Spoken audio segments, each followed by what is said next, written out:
Depuis 60 ans, la vie des pêcheurs d'Acapulco a basculé pour séduire les belles américaines.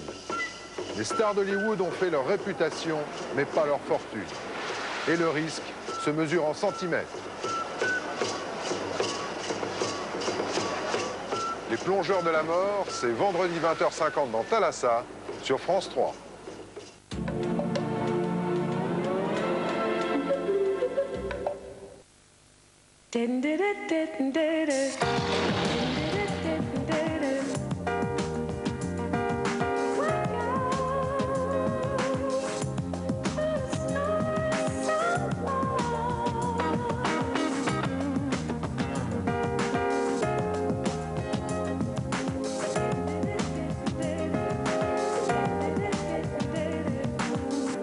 Les rencontres Diesel-Peugeot.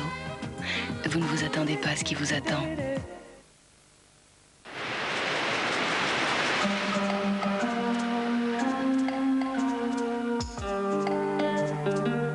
Devant un tel spectacle, le cœur s'élargit et s'enflamme. Je confesse que le mien était en extase. Cette scène de joie populaire m'a profondément ému.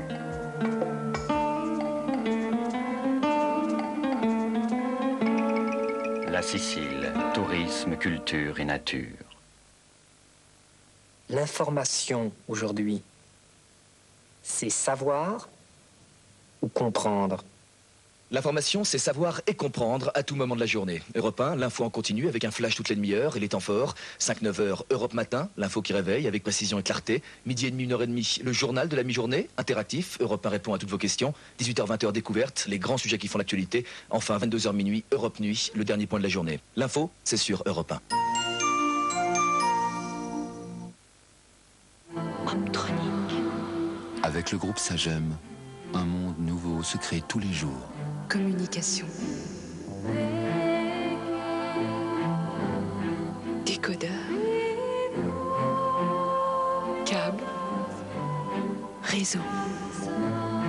Télécopieur.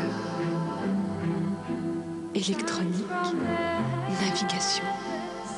Groupe Sagem, un monde nouveau se crée tous les jours.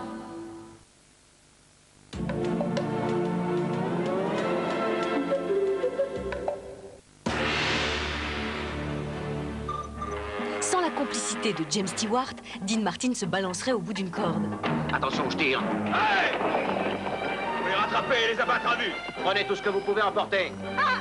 Voulez-vous me lâcher? La sublime Raquel Welch en croupe et le shérif aux trousses. Les deux frères s'enfuient vers le Mexique. À partir de cette chaîne de montagnes, c'est le territoire des bandoleros. Une poursuite infernale menée à bride abattue dans la plus pure tradition de l'Ouest. Jeudi 20h50, Bandolero, le premier choix d'Eddie Mitchell sur France 3.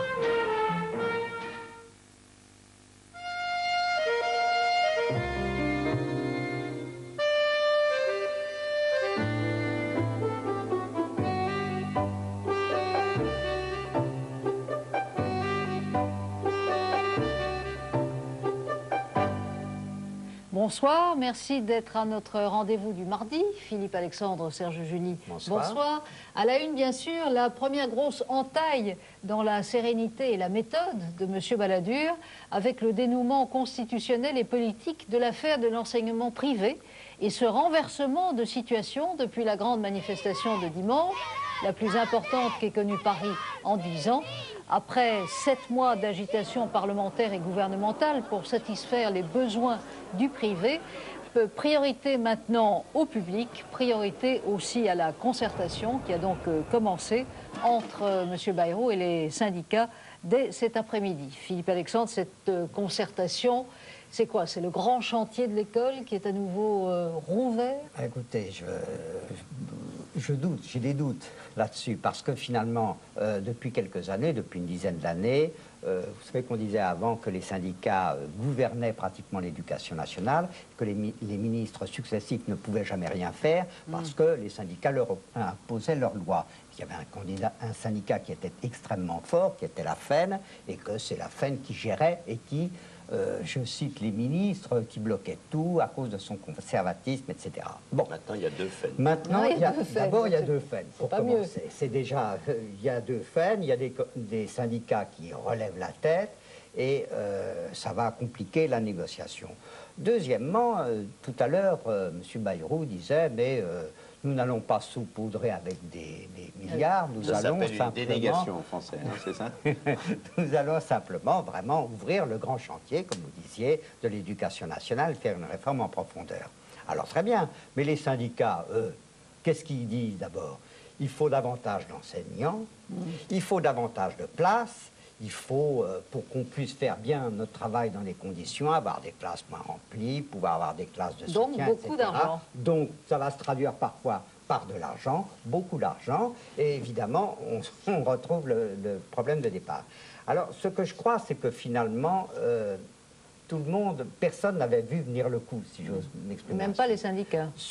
Probablement pas les syndicats, sûrement pas évidemment le gouvernement, et je dirais... Oui, parce que là, c'est vraiment pervers. Et pas non plus l'opposition. Et pas non plus l'opposition. Ouais. Alors, personne n'a vu venir le coup, alors maintenant, on se trouve en face d'une espèce de grand chantier, un petit peu comme un terrain vierge, et puis on ne sait pas très bien ce qu'on va faire.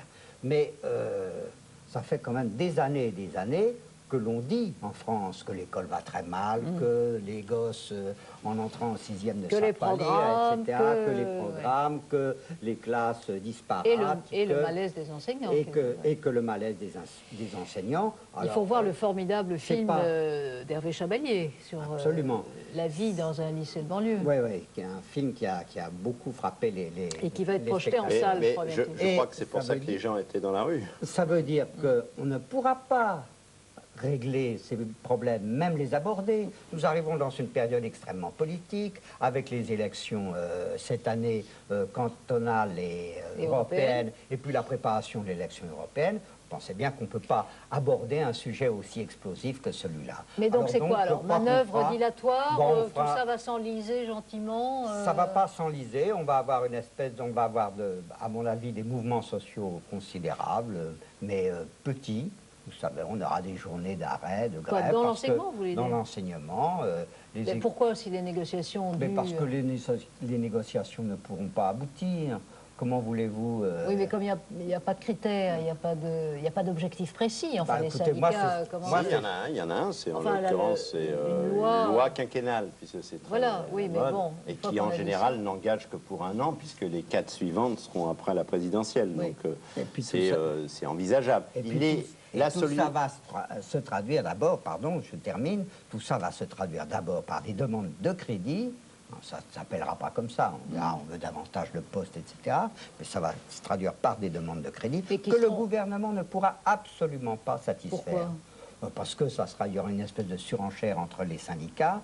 Oui, mais là, il y a un vrai consensus. On sait bien que les Français sont très préoccupés par l'école et que satisfaire les besoins du public et du privé, qui ne doit pas non plus être nécessairement laissé. Mais tout le monde a dit, si j'en crois tous les spécialistes, tout le monde a dit les 500 millions par an offerts, vous savez, par le Premier ministre, qu'il a annoncé ici même. Qu'il a annoncé ici même, ces 500 millions, c'est une goutte d'eau dans l'océan des besoins. Alors, par conséquent, je pense que nous allons avoir, comme maintenant on a réveillé les syndicats, on va avoir probablement une espèce de surenchère permanente dans les revendications, avec des mouvements sociaux sporadiques, des écoles fermées, etc.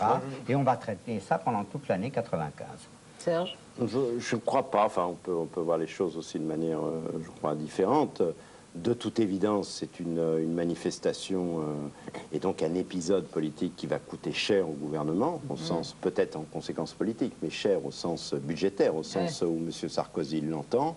D'une certaine manière, ce gouvernement a payé déjà assez cher, y compris pour les agriculteurs. D'une certaine manière, c'est ce qui vient de se passer. Et il n'y a pas vraiment d'échappatoire. C'est-à-dire qu'y compris avec un secteur laïque, un secteur public qui a... psychologiquement, en tout cas, relever la tête, qui se sent mieux psychologiquement qu'il ne l'était ces dernières années, pas simplement ces derniers mois, mais ces dernières années, je crois qu'effectivement, il y a la nécessité, je crois d'ailleurs le gouvernement a réagi très très vite, à une vitesse quand même fulgurante sur cette question, sur le fait qu'il... Après la manifestation, vous voulez dire. Après la manifestation, oui, même assez vite.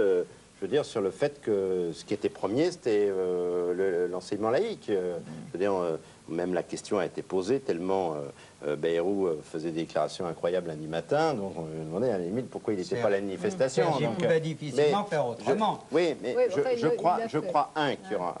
La table ronde aura lieu le 27, les syndicats ont été reçus, et je crois qu'il y aura de toute façon... C'est la dénégation de François Bayrou ce soir. Oui, il y aura des milliards qui seront mis sur la table d'une manière ou d'une autre. Donc, alors, venons-en précisément aux conséquences politiques, parce que tout cela, évidemment, continue de bouillonner. Aujourd'hui, le coup de sang du président du Sénat, René Monory, après les propos mesurés, mais quand même bien acérés de M. Barre, et ceux tenus donc ce soir sur France 2 par le ministre de l'Éducation nationale. C'est tout à fait une montagne d'hypocrisie parce que dès le départ, en tant que président du Sénat, j'avais eu l'occasion de dire au gouvernement et aux ministres qu'il aurait mieux valu mettre un plafond d'aide. Deuxièmement, il faut savoir que l'ordre du jour n'est pas du tout de la responsabilité du Sénat, mais du gouvernement. Et quand les textes ont été réinscrits en décembre, c'est essentiellement à la demande du gouvernement et c'est lui qui en a fixé l'horaire. J'ai beaucoup d'estime pour François Bayrou. Et proche. Je le connais de longue date. Et je ne crois pas qu'ils doivent être considérés comme un bouc émissaire. Un ministre de l'Éducation ne mène pas une action de ce genre s'il n'y a pas été autorisé. On ne va pas chercher des responsabilités ailleurs, j'assume mes responsabilités. Cela dit, bon, vous me direz que le contexte est différent, mais M. Devaquet ou M. Savary, à l'époque, en leur temps, ont démissionné. Écoutez, je ne crois pas que ce problème ait jamais été à l'ordre du jour. C'est une proposition de loi d'origine parlementaire qu'a soutenue le gouvernement parce qu'elle était juste. Et vous verrez qu'un jour ou l'autre, ce problème sera à nouveau traité. Encore une fois, ce qui compte, c'est d'en faire quelque chose d'utile pour l'école. François Bayrou assume, Édouard Balladur assume, oui, il l'a dit devant le groupe UDF. C'est surtout le fait qu'Édouard Balladur dise qu'il l'assume, parce qu'effectivement, on peut le prendre comme on veut. Le Premier ministre n'aurait pas voulu que cette loi passe. Cette révision passe au Sénat, elle ne serait pas passée. Donc il y a surtout dans un système qui est hyper centralisé, puisque là on est vraiment dans un gouvernement où il y a effectivement un patron. On peut dire que l'exécutif, on peut critiquer y compris ses initiatives, mais en tout cas il y a un capitaine. Donc qui prend l'ensemble des décisions. Et c'est lui en plus qui fait l'ensemble de la communication. Cette initiative n'aurait pas été prise, effectivement, si Édouard Balladur avait jugé qu'elle était mauvaise. Donc, alors, il peut avoir... Petite parenthèse. Il peut y avoir eu des pressions pour qu'il le fasse. Mais il y a surtout dans la manœuvre. Oui, il y a eu peut-être de la manœuvre. Mais en l'occurrence, et l'ombre de M. Giscard d'Estaing ou pas? Mais écoutez, ça ressemble quand même furieusement à ce qui s'était passé en 83 au congrès de Bourg-en-Bresse. Qu'est-ce que font les socialistes en 83? Ils font du symbolique. Ils font du symbolique. Oui, mais ils font du symbolique. C'est à la socialiste. Ouais. Ils font du symbolique. Donc c'est la question sur la presse et puis la question sur l'éducation. Je vous rappelle quand même le lancement de l'histoire privée, c'était comme ça. Et bien quand on est accusé, ce qui était le cas d'Édouard Balladur, au moment y compris de la négociation sur le GATT, le fait qu'il ne fait pas de réforme, que finalement il est plus mou que dur. Et les critiques de M. Giscard d'Estaing sur les promesses à l'enseignement privé. Les critiques sur les promesses électorales, qu'est-ce qu'on fait? On fait pas simplement Giscard, il y en a eu beaucoup au RPR, et y compris le RPR attisonné sur cette affaire, de l'école privée. Bah, qu'est-ce qu'on fait? On fait du symbolique. D'une certaine manière, il faudrait que l'expérience serve, y compris aux politiques. Elle ne sert pas, parce que la leçon a été tirée depuis très longtemps. Quand on applique la plateforme électorale, en particulier les mesures symboliques, on se plante toujours. Ça n'a pas raté. Question, alors, comment se fait-il? Je crois, pardon, excusez-moi, je reviens on va laisser parler Christine. Non, sûrement pas. Non, simplement, je voulais dire, simplement, au départ, qu'est-ce qu'il y a? Il se passe que, finalement, le gouvernement a connu un terrible échec, un terrible revers dans cette histoire-là. Quand vous avez X centaines de milliers de personnes 500, 600 000. Hein, c'est un échec. C'est un échec, 500, 600, c'est un échec. Même s'il y en avait eu 350, c'est peut-être le même échec. Oui, mais enfin... mais ça fait suite à un certain nombre d'échecs quand même qu'il faut compter. Il y a eu un voyage malheureux en Arabie Saoudite. Il y a eu l'affaire des 2 Iraniens. Il y a eu cette polémique avec le patronat au sujet du remboursement de la TVA. Mais tout ça glisse sur l'opinion. Alors tout ça glisse sur l'opinion, mais il y a un moment, je crois, où l'état de grâce connaît un certain nombre de disgrâces. Et à ce moment-là, qu'est-ce qui se passe? C'est que tous les monoris, bars et tout ça se réveillent parce qu'il y a un sport qui est formidablement tentant en politique. C'est le tir sur les ambulances. C'est tirer sur les ambulances. Oui, enfin, en fait d'ambulance, on le vérifiera encore tout à l'heure avec les sondages. Oui, l'ambulance va bien. Oui, l'ambulance va bien. Oui, je veux dire, M. Balladur continue d'augmenter dans les sondages. L'ambulance va bien, il continue d'augmenter dans les sondages, mais bon, il a quand même, là, il a... Non, je crois que ça sera plus au début du gouvernement que celui de son chef. Alors, question, comment se fait-il que M. Balladur, qui répète à l'envi sa préoccupation vis-à-vis du tissu social français, de sa fragilité, M. Balladur qui a véritablement appliqué la méthode depuis plusieurs mois, qui consiste justement à consulter avant, etc. Pourquoi c'est alors, moi, je crois qu'il a fait cette erreur. Ce que je disais tout à l'heure, le symbolique pour le noyau dur de la majorité. Parce que c'était une promesse électorale et donc parce que M. Balladur, c'est un secret pour personne, ne fait que de la politique. Donc, en l'occurrence, il a fait de la politique, il a soigné. C'est normal quand on est Premier ministre et en plus quand on est candidat à la présidence de la République. Bon. Donc, ça, c'est la première. Moi, je crois qu'il y a, y compris sur le fond, une pensée sans doute d'Édouard Balladur. C'est-à-dire, quand on a parlé de dualisme scolaire, sur un système scolaire à deux vitesses, je crois qu'il y a quand même quelque chose, y compris dans le raisonnement du gouvernement, qui était sur le thème, y compris d'aider le privé, de développer le privé, y compris pour qu'il entraîne une partie, y compris. Mais ça n'explique pas la rupture de la méthode, qui, encore une fois, jusqu'ici, sur toutes sortes de dossiers délicats, souvenons-nous d'Iliat, a été la concertation permanente. Oui, il y avait l'idée quand même que l'opposition était dans le coma et que la laïque était un archaïsme absolu. Je pense que c'est une erreur sur la société française. Alors, pour le coup, je suis entièrement d'accord avec vous. Non, moi je parle de la méthode. Je parle pas d'analyse. C'est la méthode. Et d'ailleurs, c'est pour ça qu'il fait demi-tour immédiatement. C'est-à-dire, il a compris quand même très vite, quand même, qu'il était pris en contre-pied sur sa méthode. Il a fait trop de politique. En ce qui concerne la méthode, je crois qu'il y a eu deux choses qui l'ont amené à faire une formidable erreur d'appréciation, quand même. La première, c'est qu'on lui a dit ça va passer comme une lettre à la poste. Tout le monde le lui a dit. La majorité sénatoriale était, à cet égard, vraiment, ils sont partis en se disant c'est du velours. Premier point. Deuxièmement, on lui a dit si vous ne le faites pas, vous allez avoir une manifestation monstre menée par les évêques de l'école privée. De l'école privée. Tout ça avec Maurice Schumann, pardon, du lapsus, Maurice Schumann en tête, qui était un des plus ardents. Donc, il a été fourvoyé. La deuxième chose, et je rejoins ce que disait Serge, la deuxième chose, c'est que je crois qu'il y a une erreur d'analyse sur l'état de la société française et qu'ils n'ont pas mesuré qu'en touchant, en ayant l'air de toucher, de désavantager l'école publique, ils touchaient à une valeur profonde, essentielle. Cette manifestation, ce n'était pas une manifestation politique, c'était une manifestation d'identité, où les gens voulaient se retrouver absolument dans un certain nombre de valeurs essentielles de la société française. Oui, et ça, le gouvernement ne l'a pas mesuré.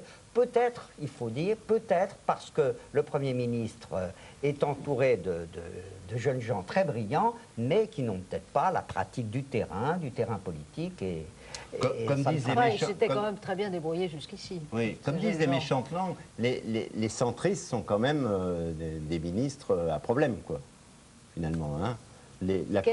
Qui sont les méchantes langues? C'est pas méchant de dire ça. Je veux dire, on constate quand même. Monsieur Bosson, en ce qui concerne la gestion d'Air France, Pierre Méhaignerie sur ces différents dossiers, François Bayrou, qui est quand même à son 4e retrait. Il a été retoqué 2 fois par le Conseil constitutionnel. Et il y a 2 projets qu'il a dû retirer. Il voulait réformer la formation des maîtres. Et puis, il voulait l'histoire de l'allocation du logement social. Et un petit peu aussi le ministre des Finances, qui a eu des propos malheureux au début de l'été. Oui, monsieur Alfandéry. Donc, c'est vrai que cette fraction de la majorité... Peut-être aussi parce qu'ils ont des portefeuilles difficiles. Et c'est pour ça, une des raisons, puisque vous avez cité tout à l'heure Monory et Barr, on a vu des extraits, c'est une des raisons pour lesquelles je crois que ces deux-là sont montés en ligne aussi. Un mot de la, de la discrétion relative, de la modestie des socialistes depuis dimanche? Je crois que les socialistes sont tout à fait polarisés par les assises de la transformation sociale qui auront lieu le 5 février et qui ne veulent pas essayer de troubler ça. Ils sont évidemment parfaitement heureux de ce qui s'est produit. Ça leur a donné une bouffée d'oxygène inespérée. Et je crois que c'est vraiment délibérément qu'ils jouent comme s'ils n'avaient pas été les vainqueurs de la manifestation. Oui, moi je crois qu'ils ont été plus de 12 ans au pouvoir, enfin si on enlève les 2 ans, bon.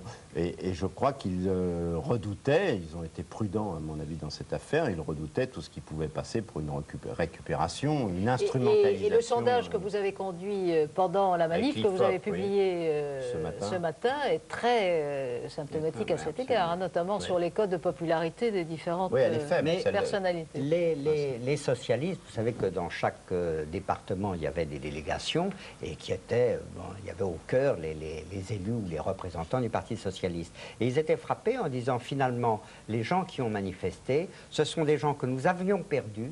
C'est un électorat que nous avions perdu en mars dernier et que nous allons peut-être retrouver. Et alors, finalement, il y a une espèce de grande espérance, mais qu'ils n'ont pas voulu abîmer par des Venons-en au sondage, précisément, et au baromètre habituel qui mesure en particulier les chances des candidats au présidentiel. Eh bien là, pas de surprise. À l'étonnement général, quoi. Ce que vous allez nous dire, Monsieur Balladur continue de grimper dans les sondages. C'est ce que vont nous expliquer Claire Sébastien et Xavier Bodin-Hulin. Ainsi donc, si Édouard Balladur était candidat d'Union, du RPR et de l'UDF, il remporterait l'élection présidentielle dès le premier tour avec 52% des voix. Michel Rocard n'obtiendrait que 24%, Jean-Marie Le Pen 12%, le candidat communiste ne serait crédité que de 5%, un candidat écologiste 4%. En cas de duel au second tour, Balladur l'emporterait largement devant Michel Rocard, largement aussi devant Jacques Delors. Dans les deux cas, il augmente son score par rapport au mois dernier de 2 et 3 points. Si c'est Jacques Chirac qui représente la majorité, il l'emporte avec 55% des intentions de vote face à Michel Rocard. En revanche, il s'inclinerait de justesse face à Jacques Delors. Dans le précédent sondage, ils étaient à égalité 50-50. Voilà, donc ce sondage où l'on voit que le... Oui, qui sans doute a été fait juste avant le dernier épisode. Voilà, juste à la fin de l'année, mais avant la révision. Oui, donc ça ne tient pas compte du dernier épisode. Hein. Mais c'est vrai que, et d'autres sondages le prouvent, hein, ça c'est un sondage présidentiel, mais il y a aussi des sondages de popularité. C'est quand même encore loin. Ce qu'il faut dire, c'est qu'en 1987-8, on avait des sondages qui donnaient M. Barre très très loin devant tous les autres candidats, aussi avec la même marge qu'aujourd'hui, et comme vous savez, il n'a pas été élu président de la République. Donc je crois que, enfin bon, évidemment, ce sont des sondages qui sont très impressionnants et on a de plus en plus de mal à les... On a de plus en plus de mal à les commenter mardi après mardi, mais bon, moi je crois que c'est encore un peu loin quand même. C'est comme le dit très bien d'ailleurs le Canard enchaîné, c'est la chute ascensionnelle. C'est-à-dire plus les choses vont pas très bien, plus il y a des problèmes, etc., plus ils montent. Enfin, au-delà de la formule... Oui, il y a un état de fait. Moi je crois que ça tient à plusieurs facteurs, y compris les retraits successifs. On ricane sur les retraits, des projets, des tentatives, etc. Le fait qu'il les retire très vite, qu'il n'y ait pas de crise qui s'enflamme, est porté à son crédit, compte tenu, y compris que son positionnement est un positionnement justement de maintien, de protecteur, en tout cas l'image qu'il donne, du consensus, de la cohésion sociale. Et le fait qu'il aille très vite, donc il montre à chaque fois que il est le patron, y compris il est à l'origine de l'erreur, mais il en prend la mesure immédiatement. Je crois que lui profite considérablement, parce que ça donne confiance dans le fait que s'il y a quelque chose, d'une certaine manière, il a la marge et l'autorité, y compris pour le faire. Imaginez, moi, on peut imaginer d'autres premiers ministres dans la situation où il s'est trouvé là avec un problème avec sa majorité, avec 600 000 personnes dans la rue, etc. Ça aurait sans doute pas été géré de la même manière. Là, lundi matin, le dimanche soir, aux radios, aux télévisions, le lundi matin, pareil, tout le monde était sur la même longueur d'onde. Il n'y avait pas il y a un patron, on peut discuter, y compris du fait qu'il est à l'origine de ça, mais cette rapidité-là lui sert considérablement. Et on l'a vu après Air France, tout le monde s'est dit après Air France. Alors là, c'est le début de la fin. Tout le monde rappelait 86 pour Chirac, etc. Ben non, ça ne s'est pas passé comme ça. D'un mot, rapidement, mais on en reparlera mardi prochain. La petite musique qui monte sur Jacques Chirac, tête de liste. Qu'on en a parlé la semaine dernière. Un mot simplement là-dessus, simplement pour dire que finalement, ce qui explique aussi les formidables sondages qu'il a, c'est qu'il est meilleur que les autres. Il apparaît comme meilleur que Chirac dans le clan de la main, et même d'une certaine façon que Rocard. Donc, bon, les Français peuvent faire une comparaison, puisque les deux hommes ont été également premiers ministres. Donc, on reparlera mardi prochain de l'éventualité de Jacques Chirac à la tête d'une liste. On aura l'occasion. Mais même M. Pons. Enfin, vous avez remarqué quand même que la semaine dernière, nous avions quand même signalé... C'est à cause de vous, alors. C'est à cause de vous. Bon, rapidement, alors justement, Jacques, Édouard, Charles, Philippe et les autres, c'est le livre, Philippe, que vous avez choisi, avec Christine Claire, scénario, et enfin peut-être pas le scénario, mais en tout cas les dialogues. Il manque la fin. C'est chez Albin Michel. Il manque la fin. Oui. Alors elle raconte très bien, avec beaucoup d'anecdotes, les amours tumultueuses de ce quatuor. Serge July, vous avez choisi aux éditions de l'Olivier, où il y a souvent de très bons bouquins, 9 histoires et un poème. Vous savez que Raymond Carver. Raymond Carver est un nouvelliste américain qui est mort en 88, qui a écrit des nouvelles absolument formidables. C'est un recueil qui a été fait simplement parce que Robert Altman, pour faire son film, a puisé dedans... Shortcut, qui est un film formidable que je recommande absolument à tout le monde. C'est 3 heures exceptionnelles qui se passent notamment à Los Angeles et à la fin qui se termine sur un tremblement de terre. Tout le monde attend le grand tremblement de terre. Ce n'est pas le grand tremblement de terre. Alors, il faut voir le film, il est formidable. Les nouvelles dont c'est tiré, c'est un bonheur. Alors, sans heurter votre modestie, je signale Gaza Jéricho, le recueil des rebonds de Libération, donc des papiers qui ont été publiés dans votre journal. C'est une initiative des éditions de l'Aube, une très bonne maison d'édition que je recommande. Et puis Georges Pompidou par Éric Roussel. Éric Roussel qui était, je crois, l'un des premiers biographes de Pompidou, qui avait déjà fait... C'est la deuxième. Donc c'est une nouvelle édition, c'est chez Lattès. Le livre a quasiment triplé de volumes. Oui. C'est intéressant parce que, comme vous savez, le pompidolisme est tout à fait d'actualité. Et ce qu'il y a de nouveau, ce qu'il faut le dire, c'est que c'est les archives Pompidou. Voilà, les archives Pompidou, donc... la première version avait été faite sans les archives de Georges Pompidou. Là, il a eu accès aux archives et donc il y a de nombreux éléments supplémentaires. Bien, merci à vous deux. Merci de nous avoir suivis. Rendez-vous, bien sûr, mardi prochain à la même heure, 23h30.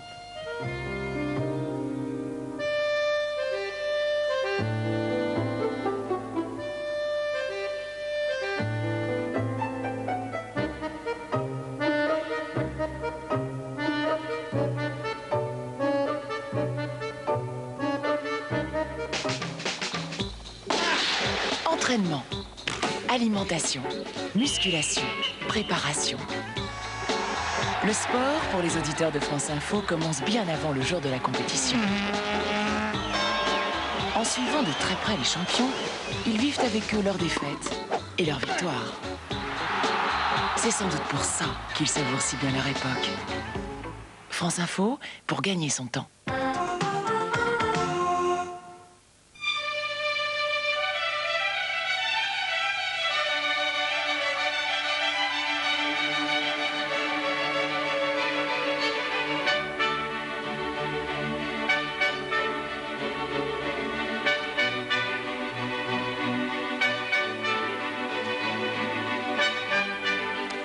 Bonsoir. Des soutiens-gorge pour les brebis. On m'a toujours dit qu'il faut dire quelque chose d'étonnant en ouverture d'une émission pour capter l'attention. Ce sera notre Eurolight de Sky News à la fin de l'émission avec, bien sûr, des images.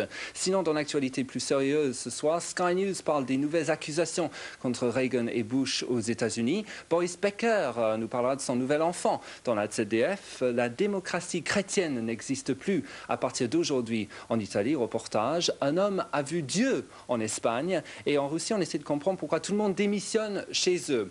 Toutes ces images sont arrivées ce soir par satellite à Nancy.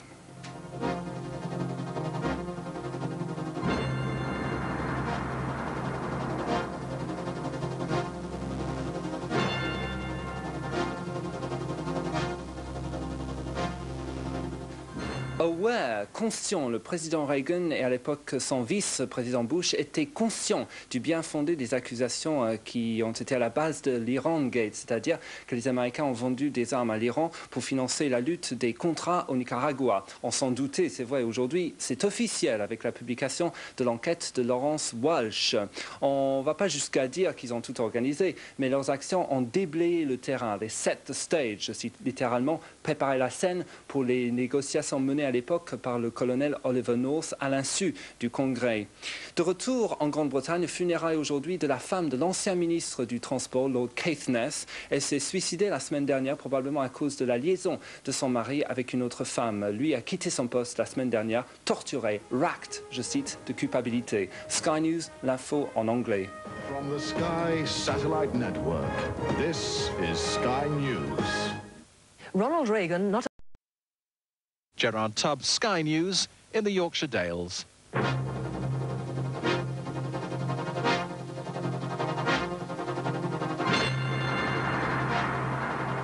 Vous avez peut-être entendu que les agneaux britanniques ne font pas bé comme ici, mais ba. Et vous avez sans doute entendu aussi que brebis se dit you, E-W-E en anglais. Donc il y a sans doute une plaisanterie idiote à faire sur le thème j'aime les brebis, I love yous. Mais on ne la fera pas, d'autant que le générique est déjà parti. Et il ne me reste qu'à vous souhaiter une très bonne nuit. Ici, ba.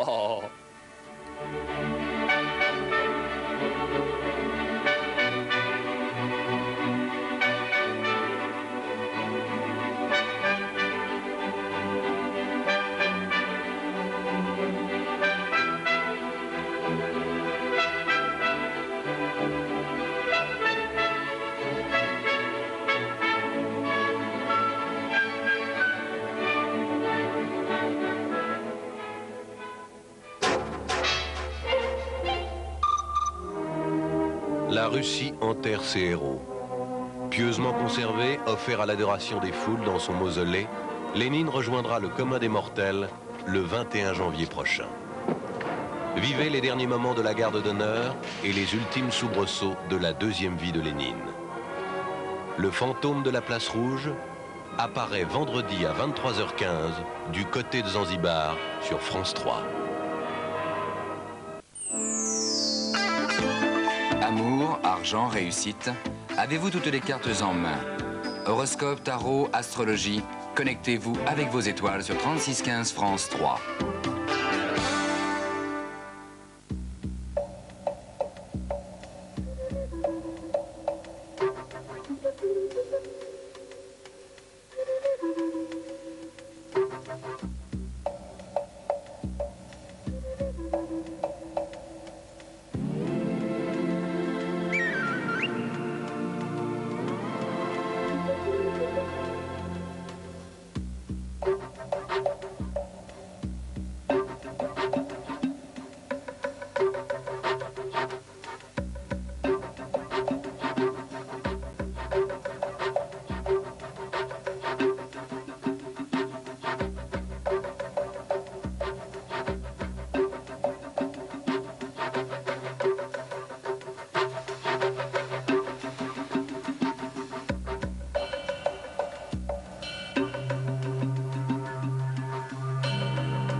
Ouais. Quand notre cœur fait... Vous savez ce qu'on dit que les fleurs ressentent les émotions?